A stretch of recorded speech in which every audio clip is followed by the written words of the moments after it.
भारतीय संस्कृति में यज्ञ, योग एवं आयुर्वेद जैसी अमूल्य विद्याएं हैं, जिसका मूल है वेद। इतिहास की ओर दृष्टि डालें तो भगवान राम, भगवान कृष्ण से लेकर राजा महाराजाओं, ग्रामवासियों व अरण्यवासी ऋषियों की कुटियों तक नित्य व नैमित्तिक यज्ञों का प्रचलन देखने को मिलता है।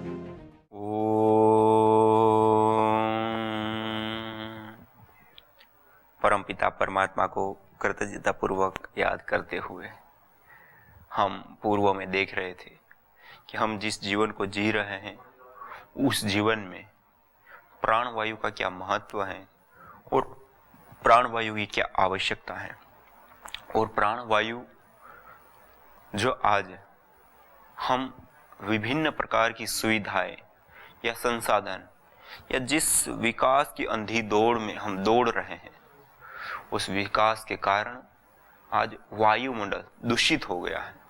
वायुमंडल के अंदर प्रदूषण फैल चुका है, अर्थात जो वायु हमें जीवन देती है वही वायु आज जानलेवा हो चुकी है।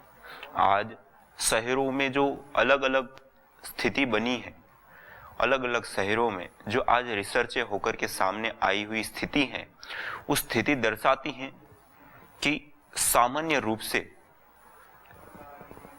आज के शहरों का जो प्रदूषित वायुमंडल है उसके अंदर यदि हम एक वर्ष भर, एक साल भर यदि हम श्वास लेते हैं तो हमारी 6 महीने से लेकर के 6 साल तक की उम्र कम हो जाती है।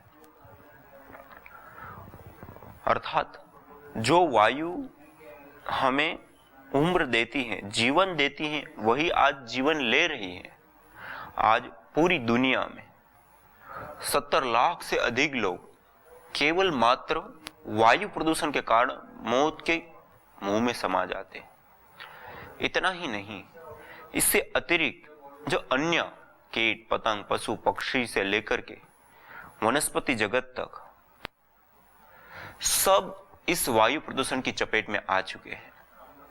इस वायु प्रदूषण के कारण आज की जो रिसर्च बता रही है उसमें जो शहरों के अंदर या रोड के किनारों पे लगे हुए जो पेड़ है, उन पेड़ों के अंदर भी इस प्रकार की बीमारी हो चुकी है कि जैसे मनुष्य को अस्थमा, दमा की प्रॉब्लम होती है। आज मनुष्य को भी जब बड़ी उम्र होती थी, लंग्स डैमेज होने लगते थे, उसके बाद कोई बीमारी होना एक अलग बात होती है। लेकिन आज छोटे छोटे बच्चों में लंग्स की प्रॉब्लम, अस्थमा, दमा की प्रॉब्लम देखने को मिलती है, और शहरों में खास करके। और आज वह प्रॉब्लम पेड़ पौधों में भी साइंस सिद्ध कर चुकी है कि पेड़ पौधों के अंदर भी ये समस्या होने लग चुकी है।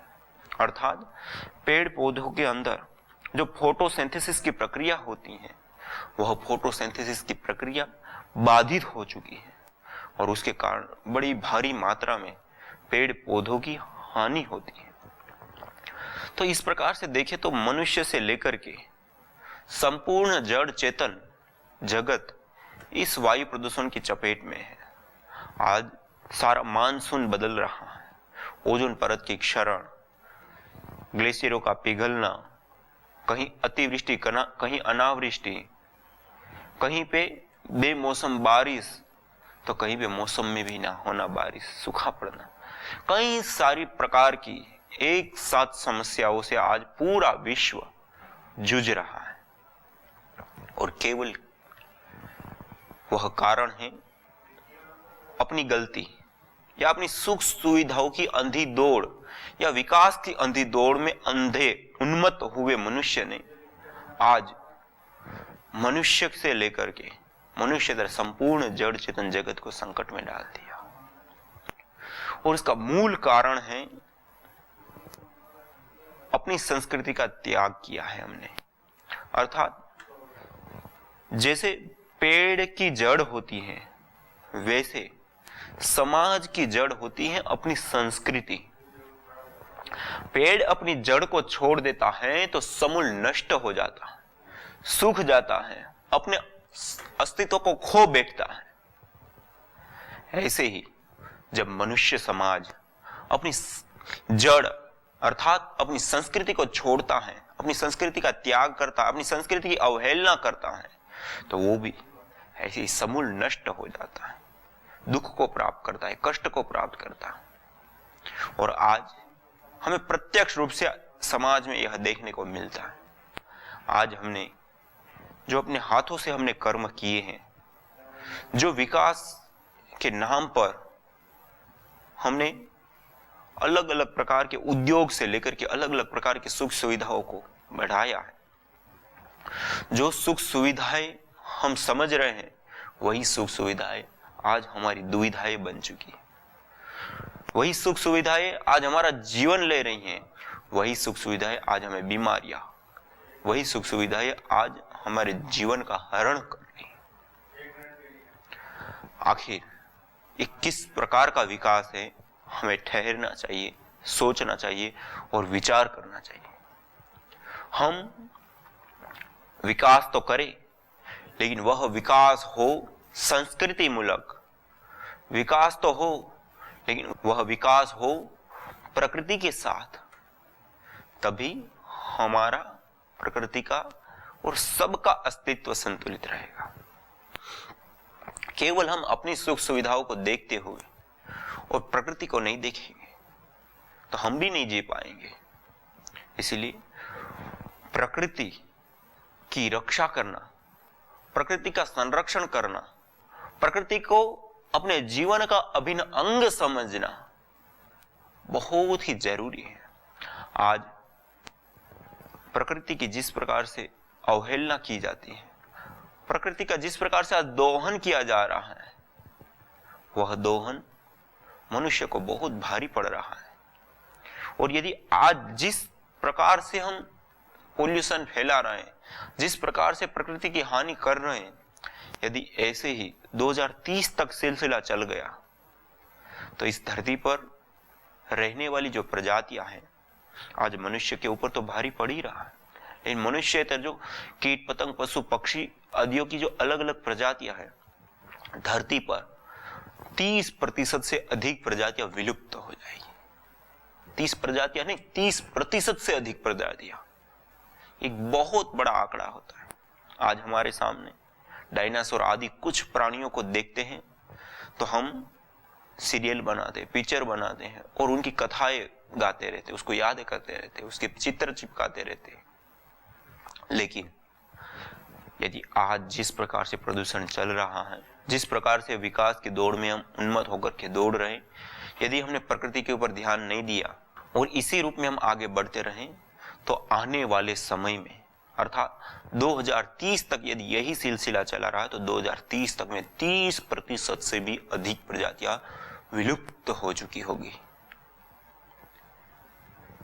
तो इसकी जिम्मेदारी किसकी है? ये पॉल्यूशन किसने फैलाया है? यह स्थिति किसने क्रिएट की है? किसने बनाई है ऐसी स्थिति? तो वह है मनुष्य। तो इसको ठीक करने की या इसको संरक्षित करने की या इसको सही करने की जिम्मेदारी भी मनुष्य को जाती है। मनुष्य इस धरती पर की एक ऐसी इकाई है, वो अच्छे से अच्छा कर्म भी कर सकता है और निकृष्ट से निकृष्ट कर्म। एक मनुष्य पूरे संसार में इतना बड़ा और प्रकृति के लिए इतना अनुकूल कार्य कर सकता है कि हम कल्पना नहीं कर सकती। और इसी प्रकार एक ही मनुष्य अपने दुष्ट कर्म से इस प्रकृति को बहुत बड़ी रूप में विनाश की ओर भी ले जा सकता है। तो हमें संभलने की आवश्यकता है। हमें अपनी स्वयं की तो रक्षा हमें करनी है, लेकिन अपने स्वयं के साथ साथ हमें प्रकृति का भी संरक्षण करना है, प्रकृति को भी हमें आगे बढ़ाना है, प्रकृति के लिए भी हमें कुछ विशेष करने की अपेक्षा है, आवश्यकता है। प्रकृति का भी हमें ध्यान रखना है, क्योंकि प्रकृति हमारे जीवन का अभिन्न अंग है। यदि हम केवल अपनी सुख सुविधाओं के लिए प्रकृति का दोहन करेंगे तो हमारा जीवन संभव नहीं है। हम जीवन में सुख नहीं प्राप्त करेंगे, हम जीवन में दुख, कष्ट, बाधा, पीड़ा, रोग और अनंत दुख की ओर हम आगे बढ़ रहे हैं। इसलिए हम अपने जीवन के साथ प्रकृति का भी संरक्षण करें, प्रकृति को भी उन्नत बनाएं। हमारे ऋषि मुनियों ने, हमारे शास्त्रों ने हमें प्रकृति के साथ जीना सिखाया, हमारे जीवन के साथ ऐसे कर्मों का समावेश किया जिन कर्मों को करने से भौतिक सुख साधन संपत्ति तो हमें मिलती है, लेकिन उसके साथ साथ हमारी आध्यात्मिक उन्नति भी होती है और प्रकृति भी सुंदर बनती है। अर्थात हम विज्ञान का कार्य देखें तो केवल प्रकृति की खोज कह सकते हैं और उसमें सुख सुविधा ढूंढना, लेकिन यज्ञ विज्ञान एक ऐसा विज्ञान है, यज्ञ पद्धति, यज्ञ प्रक्रिया एक ऐसी पद्धति, एक ऐसी प्रक्रिया है। यज्ञ को करने से व्यक्तिगत अर्थात पुरुष की साधना के साथ साथ प्रकृति की भी साधना सिद्ध होती है। केवल यज्ञ आज समाज की दृष्टि में कर्मकांड बन के रह गया। आज हम गांव में जाएं, समाज में जाएं, लोगों के बीच में यज्ञ शब्द का अर्थ जानना चाहें तो उसकी यज्ञ शब्द आते ही उनकी एक चित्तवृत्ति बनती है, एक कर्मकांड, एक पूजा पाठ, एक धार्मिक कार्य, एक प्राचीन संस्कृति की विरासत, परंपरा, और इसको निभाना अपना कर्तव्य समझते हैं और करते हैं। लेकिन यज्ञ विज्ञान एक इतना गहरा विज्ञान है, यज्ञ विज्ञान इतना सूक्ष्म विज्ञान, एक नैनो टेक्नोलॉजी है। यज्ञ विज्ञान संपूर्ण एक प्रकार की केमिस्ट्री विज्ञान है। यज्ञ में अलग अलग प्रकार की गैसों का बनना, अलग अलग प्रकार के केमिकलों का बनना और उसका अलग अलग इफेक्ट होना एक पूरा केमिस्ट्री है, सुपर केमिस्ट्री। इसी प्रकार से माइक्रोबायोलॉजिकल प्रदूषण को दूर करने के साथ, केमिकल प्रदूषण को दूर करने के साथ, रेडिएशन आदि को दूर करने के साथ साथ मनुष्य को उत्तम स्वास्थ्य और प्रकृति को भी उत्तम स्वास्थ्य देने का सबसे बड़ा, सबसे सरल और सटीक कोई तरीका है तो वह अग्निहोत्र, यज्ञ, हवन है। हम जब यज्ञ करते हैं तो उस यज्ञ में जो हविर द्रव्यों की आहुति प्रदान करते हैं, चाहे वह चावल हो, तिल हो, गुड़ हो, जौ हो, या फिर गोघृत आदि से लेकर के जो भी हम अलग अलग प्रकार की जड़ी बूटियों का प्रयोग करते हैं रोगानुसार, वह सारे के सारे द्रव्य सूक्ष्म होकर के वायुमंडल में मिल जाते हैं और वायुमंडल विशेष रूप से हमारे जीवन का, हमारे आहार का, हमारी एनर्जी का हिस्सा होने के कारण हमें उत्तम स्वास्थ्य देता है। इसी प्रकार प्रकृति में, पर्यावरण में भी यह वायुमंडल में व्याप्त या वायुमंडल के अंदर मिला हुआ जो हविष्यान्न है गैस फॉर्म में, वह देशांतरों को प्राप्त होता है, तिर्यक गति से वायु गमन करता हुआ, और उससे पांचों के पांचों तत्वों में संतुलन और स्वास्थ्य कायम होता है। यह एक बहुत बड़ी उपलब्धि, एक बहुत बड़ी विशेष प्रक्रिया है। इसलिए आज की जो हमारी जीवन शैली है, आज जिस प्रकार से हम विकास की अंधी दौड़ में दौड़ते हुए जिस स्थिति तक आज हम पहुंच चुके हैं, और जो मैंने बताया अलग अलग प्रकार की समस्याएं, मनुष्य की मौत से लेकर के जो प्रकृति का दोहन हुआ उसके कारण अलग अलग ग्लेशियरों का पिघलना, समुद्र तटीय शहरों का डूबना, वहां से लेकर के जो अलग अलग प्रकार की अनेकों प्राकृतिक आपदाएं, पूरे मानसून का असंतुलित हो जाना, अतिवृष्टि, अनावृष्टि, बाढ़ से लेकर के अलग अलग प्रकार की हजारों समस्या, इन सभी समस्याओं के बीच में यदि आज हम कोई समाधान के रूप में अपने जीवन में कुछ ढूंढे तो एक ही चीज सामने आती है, हमारी संस्कृति। हमें फिर से अपनी संस्कृति के शरण में जाना पड़ेगा, अपनी संस्कृति को हमें अपनाना पड़ेगा, अपने जीवन में संस्कृति का सम्मान करना पड़ेगा। और संस्कृति में सबसे महत्वपूर्ण रूप से हमें कोई कर्म बताया गया है, और वह प्रकृति एवं पुरुष दोनों के संतुलन के लिए, व्यक्ति एवं समष्टि दोनों के संतुलन के लिए, दोनों के स्वास्थ्य के लिए, दोनों के हित के लिए सर्वोत्तम कोई कर्म बताया गया है तो वह अग्निहोत्र यज्ञ है। उस अग्निहोत्र यज्ञ को हम अपने जीवन का अभिन्न अंग बनाए, अभिन्न हिस्सा बनाए। अग्निहोत्र यज्ञ को करना केवल मात्र अब कर्तव्य नहीं, अब अनिवार्यता है। यदि आज भी हम ऐसे उत्तम कर्म, श्रेष्ठतम कर्म को आज हम अपने जीवन का अभिन्न अंग नहीं बनाएंगे, अपने जीवन का हिस्सा यदि हम नहीं बनाएंगे, तो निश्चित रूप से आने वाला समय, आने वाला क्या, आज हम स्वयं अपने परिवार की, अपने समाज की छवि को निहाल सकते, देख सकते। कितनी प्रकार की बीमारियां जो हमने कभी सुनी भी नहीं थी, ऐसी ऐसी अलग अलग प्रकार की बीमारियां, कम्युनिकेबल डिजीज भी, नॉन कम्युनिकेबल डिजीज, कितनी प्रकार की बीमारियां हैं। आज दुनिया में, शहरों में, राज्यों में सरकारों से मांग की जाती है कि हमारे यहां पे हॉस्पिटल की सुविधा नहीं है, हॉस्पिटल की सुविधा दी जाए। वास्तव में यह एक बहुत दुर्भाग्यपूर्ण स्थिति है। इस जगह पे मांग होनी चाहिए कि ये बीमारी जिस कारण से हो रही है उसका पोषण, उसका संरक्षण और उसको विशेष रूप से संतुलित करने के लिए होनी चाहिए। आज हमने प्रकृति के ऊपर ध्यान नहीं दे रहे, प्रकृति को संतुलित करें, प्रकृति को अच्छा बनाए, उसके लिए मांग नहीं हो रही। हमें हॉस्पिटल चाहिए, लाखों करोड़ों की, हजारों करोड़ों की। हॉस्पिटल समाधान नहीं है, समाधान है प्रकृति। जिस प्रकृति के बीच में, जिन पंच तत्वों के, अग्नि, वायु, जल, पृथ्वी आदि पंच तत्वों के बीच में हमारा जीवन व्यतीत हो रहा है, बीत रहा है, या जिन पंच तत्वों से ये हमारा तन बना है, जिन पंच तत्वों से सारा का सारा ब्रह्मांड बना है, जिसके बीच में ही हमारा पूरा जीवन चलता है, उन पांच तत्वों का संतुलन, उस प्रकृति का दोहन रोकना, पेड़ पौधे लगाना, यज्ञ करना, प्रकृति को सुंदर बनाना, इसके ऊपर हमारा ध्यान नहीं है। हमें हॉस्पिटल चाहिए। वास्तव में हमें अपनी प्रकृति को सही बनाना, वास्तव में हमें अग्नि, वायु, जल, जिन तत्वों के बीच में हमारा जीवन चल रहा है, उन तत्वों को संतुलित करने की अपेक्षा।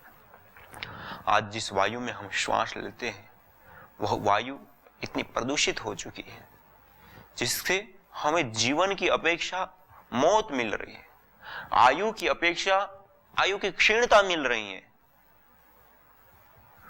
उसको ठीक करने के ऊपर हमारा ध्यान नहीं है, लेकिन उसके कारण बीमारी पालना और बीमारी को ठीक करने के लिए हॉस्पिटल हमें चाहिए, उसके लिए हम मांग करते हैं। तो इन सारी बातों को हमें ध्यान में रखते हुए हमें अपने जीवन को सुव्यवस्थित और अपने जीवन को हमें अपनी संस्कृति के साथ जोड़ना चाहिए। अर्थात हम प्रकृति प्रेमी बने, हम अपने घर, आंगन, बालकनी या हमारे घर के आसपास में रहने वाले खाली प्लॉट्स या बाजारों में, कहीं पहाड़ है, कहीं पे खाली जगह हमें मिल रही है, जहां पे जितना हो सके वहां, जहां पौधा लगा सकते हैं वहां पौधा लगाए, जहां पेड़ लगा सकते हैं वहां पेड़ लगाए और उसका पालन करें, उसको आगे बढ़ाए। वही एक दीर्घकालिक समाधान है पेड़, और तात्कालिक रूप से और दीर्घकालिक दोनों रूप से समाधान है यज्ञ। इसको अपने जीवन का हम हिस्सा बनाएं। इसलिए मैंने कहा कि यज्ञ केवल अपना कर्तव्य नहीं, यज्ञ वर्तमान की आवश्यकता है। यज्ञ वर्तमान जीवन में यदि हम नहीं अपनाएंगे तो हम अपने जीवन को संतुलित नहीं कर पाएंगे। हम अपने जीवन में सुख, शांति, निरोग्य को प्राप्त नहीं कर सकते। निरोगी काया पहला सुख कहा गया, अर्थात अपना शरीर यदि स्वस्थ है तो पहला सुख है, और शरीर स्वस्थ है तो फिर हम अन्य सारे कार्य कर सकते हैं। यदि शरीर स्वस्थ नहीं है तो हम कोई कार्य करने को समर्थ नहीं हो सकते। और उस शरीर के स्वास्थ्य के लिए यज्ञ और सबसे बड़ा साधन है, क्योंकि हम जिस आहार को 24 घंटा ले रहे हैं, वायु रूप आहार 24 घंटा निरंतरता के साथ ले रहे हैं, उस वायु रूप आहार को शुद्ध करना, उस वायु रूप आहार के अंदर जो प्रदूषक तत्व है उसको दूर करना, उस वायु रूप आहार में जीवनी शक्ति का संचार करना, उस वायु रूप आहार में औषधीय तत्वों का संचार करना, मेडिकेटेड वायु बनाना, यह सारे कार्य संपन्न होते हैं अग्निहोत्र के माध्यम से, यज्ञ के माध्यम से। इसलिए हमें यज्ञ को अपनाना, यज्ञ को अपने जीवन का अभिन्न अंग बनाना है। यज्ञ एक ऐसा अमोघ साधन है जिसको करने से शुचि जीवो अग्नि सहस्र आरंभ, पवित्र ज्वाला वाली यज्ञाग्नि हमें हजारों हजारों लाभ प्रदान करती है।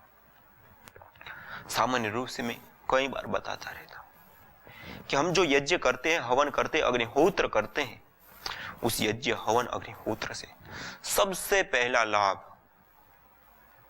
हमें प्राप्त होता है वायु, पवित्र शुद्ध जीवन शक्ति से युक्त। दूसरा हमें लाभ प्राप्त होता है कि जिस पर्यावरण में, जिस घर में हम रहते हैं या जिस जीवन को हम जी रहे हैं, उसमें आज पूरा का पूरा संसार, पूरा विश्व मुख्य रूप से 3 प्रदूषणों से जूझ रहा है और अपने जीवन में दुख, कष्ट, बाधा, पीड़ाएं उठा रहा है। और यही तीनों प्रदूषण ही पूरी प्रकृति के विनाश में, पूरी प्रकृति के असंतुलन में विशेष रूप से कारण। उसमें सबसे पहला है केमिकल प्रदूषण, जिसको हम आज वायु प्रदूषण के नाम से जानते हैं। वायुमंडल अर्थात कई सारी गैसों का समूह, नाइट्रोजन, ऑक्सीजन से लेकर के कई सारी गैसों का यह समूह होता है। और इस वायु के अंदर जो यह गैसों की मात्रा है, उसकी एक विशेष मात्रा होती है। उतनी मात्रा में यदि वह गैस रहती है तो वो संतुलित है, और वह जब अनबैलेंस हो जाती है, ऑक्सीजन की मात्रा 21% होनी चाहिए, वो 18, 19, 20 या और कम मात्रा में यदि हो जाती है, या नाइट्रोजन की मात्रा या और भी जो अन्य गैसों की मात्रा है, वो जब न्यूनाधिक हो जाती है तो उसके कारण वह प्रदूषित हो जाती है। इसको बोलते हैं केमिकल प्रदूषण। जो फैक्ट्रियां, कंपनियां, अर्थात जो मृत ईंधन हम जलाते हैं, कोयला, डीजल, पेट्रोल आदि जो ईंधन का बड़ी मात्रा में हम प्रयोग लेते हैं, उसके कारण यह वायु प्रदूषण विशेष रूप से बढ़ता है, और जिसके कारण मैंने बताया 70 लाख से अधिक लोग मौत के घाट उतर जाते हैं। और इतना ही नहीं, इससे अतिरिक्त कितनी बड़ी मात्रा में इस वायु प्रदूषण के कारण अलग अलग प्रकार की अनेकों बीमारियां, और उसके कारण हजारों हजारों करोड़ रुपए का दवाइयों में खर्च, हॉस्पिटलों में खर्च, और जीवन में कष्ट उठाना, चारों ओर से अंधेरे की ओर जाना, दुख की ओर जाना, यह कार्य संपन्न। इस केमिकल प्रदूषण को, इस वायु प्रदूषण को सहजता के साथ, सरलता के साथ, सस्ते में और सटीक रूप से दूर करने का कार्य किसी क्रिया विधि के माध्यम से संपन्न होता है तो वह है अग्निहोत्र, वह है यज्ञ, वह है हवन। इसी प्रकार से दूसरा प्रदूषण है माइक्रोबायोलॉजिकल प्रदूषण। अलग अलग प्रकार के बैक्टीरिया, वायरस, फंगस वायुमंडल में बढ़ जाते हैं, या अलग खान पान आदि क्रियाओं के माध्यम से, छुआछूत आदि के माध्यम से हमारे शरीर में प्रवेश पाते हैं, और अलग अलग प्रकार के इन्फेक्शन से लेकर के अलग अलग प्रकार की कई सारी बीमारियों को जन्म देते हैं। आज कोरोना वायरस एक छोटा सा जीव पूरी दुनिया में कहर मचा दिया, पूरी दुनिया को अपनी औकात दिखा दी। तो ऐसी जो माइक्रोबायोलॉजिकल प्रदूषण है उससे 1 करोड़ से ज्यादा लोग मौत के घाट उतर जाते हैं पूरी दुनिया में। तो इस केमिकल प्रदूषण का सीधा सीधा सटीक कोई समाधान है तो वह है यज्ञ, हवन, अग्निहोत्र। और इसी प्रकार से तीसरा सबसे बड़ा प्रदूषण है तो वह है रेडिएशन।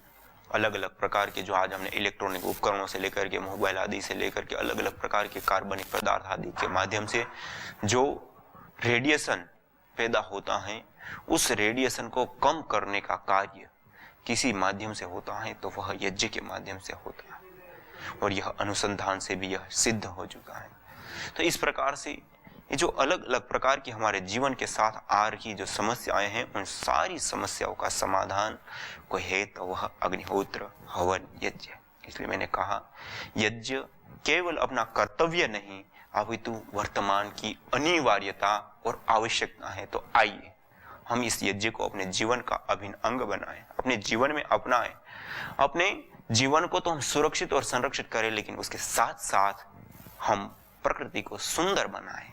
आज इतना ही, इसी के साथ ओम।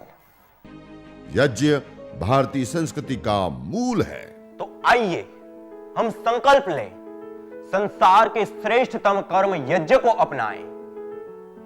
पिंड और ब्रह्मांड में संतुलन कायम करने वाले यज्ञ को अपने जीवन का अभिन्न अंग बनाएं एवं प्रकृति मां के प्रति अपने ऋणों को अदा करें। विश्व स्वास्थ्य का एक नारा, यज्ञ से होगा जग उजियारा। भारतीय संस्कृति की अमूल्य विरासत यज्ञ की महिमा को जानने हेतु वैदिक चैनल पर प्रतिदिन प्रातः एवं सायं 11:30 बजे यज्ञ महिमा कार्यक्रम से जुड़ें। विशेष जानकारी हेतु संपर्क करें।